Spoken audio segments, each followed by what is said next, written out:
എൻ്റെ ഭാരതം, കാളിദാസൻ്റെ ഭാരതം, കപിലൻ്റെ ഭാരതം, വേദവ്യാസൻ്റെ ഭാരതം, വാത്മീകിയുടെ ഭാരതം, കുമാരനാശാൻ്റെ ഭാരതം, ഈ രാജ്യം ലോകത്തിന് നൽകിയ അറിവുകളിലൂടെ ലോകത്തിൽ അഭിമാനത്തോടെ തലയുയർത്തി പിടിച്ചു നിന്ന ഭാരതം, പൈതൃകം കൊണ്ടും സംസ്കാരം കൊണ്ടും ലോകത്തിന് മുന്നിൽ അഭിമാനമായൊരു രാജ്യം, ഈ ലോകത്തിന് ആയുർവേദ അറിവുകൾ സമ്മാനിച്ച രാജ്യം, ഈ ലോകത്തിന് മഹത്തായ ആത്മീയ അറിവുകൾ സമ്മാനിച്ച രാജ്യം.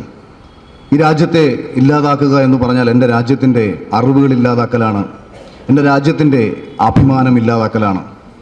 കേവലം ഒരു ഭീകരാക്രമണത്തിലൂടെ ഒരു വ്യക്തിയെ ഇല്ലാതാക്കിയാൽ ആശയം നശിക്കില്ല എന്നും ആശയം നിലനിൽക്കുമെന്നും തിരിച്ചറിഞ്ഞുകൊണ്ട് ഈ ആശയത്തെ കൂടി ഇല്ലാതാക്കാൻ നടന്നുകൊണ്ടിരിക്കുന്ന ഭീകരാക്രമണങ്ങൾ നമ്മുടെ നാട്ടിൽ ചുറ്റുവട്ടത്തും നടന്നുകൊണ്ടിരിക്കുന്നു എന്നുള്ള ഒരു ഓർമ്മപ്പെടുത്തലായി മാറണം ഇന്നത്തെ നമ്മളുടെ ഈ ഒരു ദിവസം എന്നതാണ് ഈ ഒരു അനുസ്മരണത്തിലൂടെ ഞാൻ നിങ്ങൾക്കായി പറയാൻ ആഗ്രഹിക്കുന്നത്.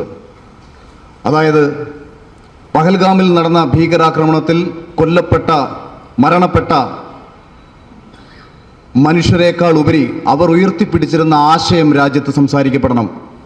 രാമചന്ദ്രേട്ടൻ എന്ന് പറയുന്ന നിങ്ങളുടെ പ്രിയപ്പെട്ട സുഹൃത്ത്, നിങ്ങളുടെ നാട്ടുകാരൻ, നിങ്ങളുടെ അയൽപ്പക്കക്കാരൻ, അല്ലെങ്കിൽ ഒരു സ്വയം സേവകൻ, അതിനേക്കാളെല്ലാം ഉപരി അദ്ദേഹം ഉയർത്തിപ്പിടിച്ചിരുന്ന ഒരു ആശയം ഇന്ന് ലോകമെമ്പാടും ചർച്ച ചെയ്യപ്പെടുന്ന ഒരു വേദിയായി ഇന്നത്തെ ദിവസം മാറണമെന്നുള്ളതാണ് ഞാൻ ആഗ്രഹിക്കുന്നത്.